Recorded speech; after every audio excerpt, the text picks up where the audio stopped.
GoNavy Highlight edisi Senin, 24 Januari 2022. Hadir dengan informasi terkini dan berikut informasi selengkapnya yang sudah kami rangkum dalam GoNavy Highlight.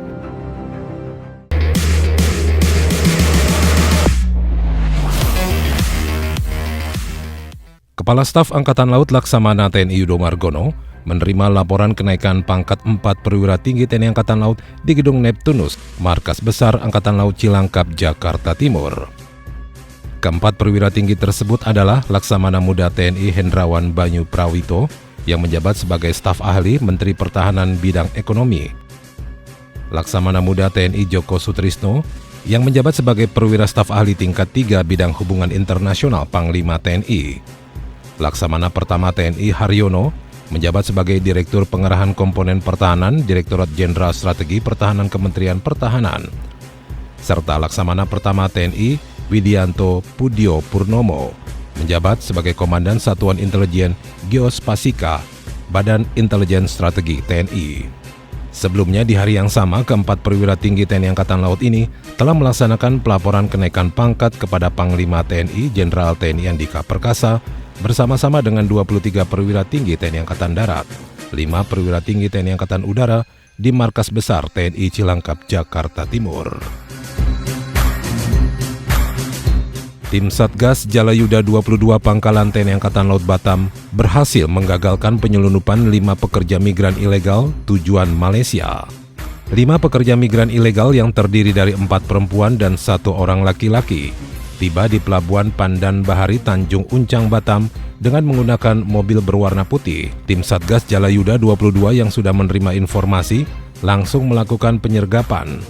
Selanjutnya, kelima pekerja migran ilegal tersebut dibawa dan diserahkan kepada pihak kepolisian untuk diadakan penyelidikan serta proses lebih lanjut. Tim dokter gabungan KRI Dr. Suharto 990 yang sedang melaksanakan operasi di Sorong, Papua Barat berhasil melakukan operasi dan mengeluarkan proyektil dari tubuh personil TNI Angkatan Darat yang melakukan kontak senjata dengan kelompok separatis bersenjata di Kabupaten Maibrat, Papua Barat. Personil TNI Angkatan Darat tersebut adalah Sersan 2 Darusman, Prajurit 2 Aziz Rengen, dan Prajurit 2 Abraham. Yang ketiganya sedang melakukan karya bakti pembangunan 2 jembatan atas permintaan pemerintah Kabupaten Maibrat. Namun kemudian diserang secara tiba-tiba oleh kelompok separatis bersenjata. Komando Latihan Korps Marinir bersama 10 satuan pelaksana jajaran Kolatmar secara serentak menanam 10.000 pohon. Adapun 10 satuan tersebut melaksanakan program tanam pohon sesuai wilayah yang telah direncanakan, yaitu wilayah Pasuruan ditanam oleh prajurit dari Markas Komando atau Mako Kolatmar. Wilayah Grati Pasuruan ditanam oleh prajurit Pusat Latihan Pertempuran Marinir atau Puslat Purmar 3 Grati. Wilayah Probolinggo Jawa Timur ditanam oleh prajurit Pusat Latihan Khusus atau Puslatsus. Wilayah Gunung Sari Surabaya ditanam oleh prajurit dari Pusat Latihan Pasukan Pendarat atau Puslat Pasrat.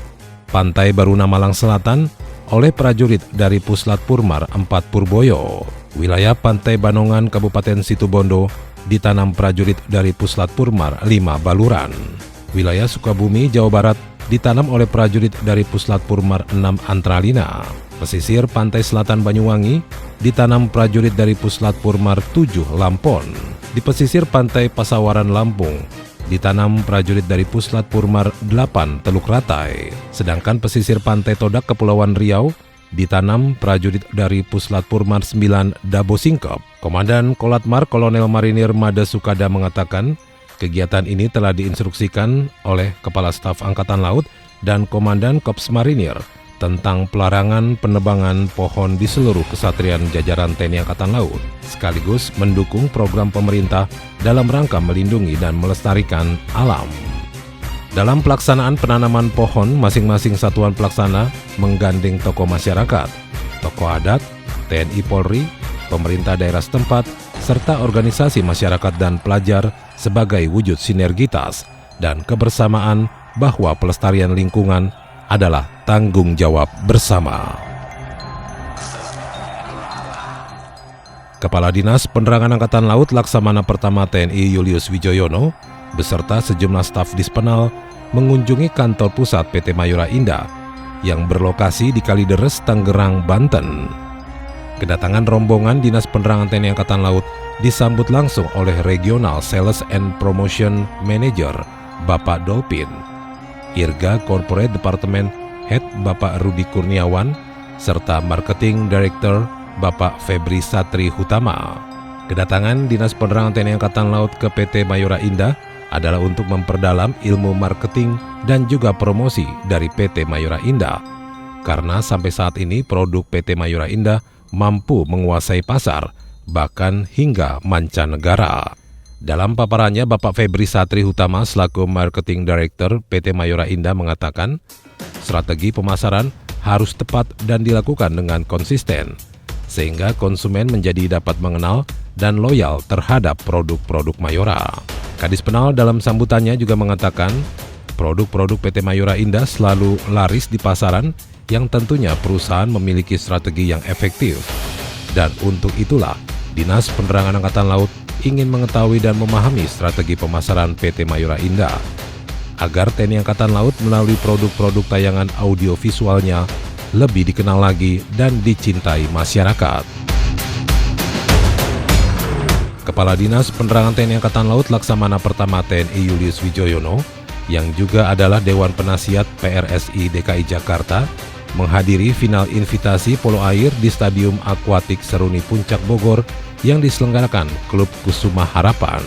Sebanyak 8 klub dari berbagai provinsi di Indonesia mengikuti training camp dan invitasi yang bertujuan membina atlet sejak usia dini dan membentuk tim polo air yang kuat untuk event nasional hingga internasional.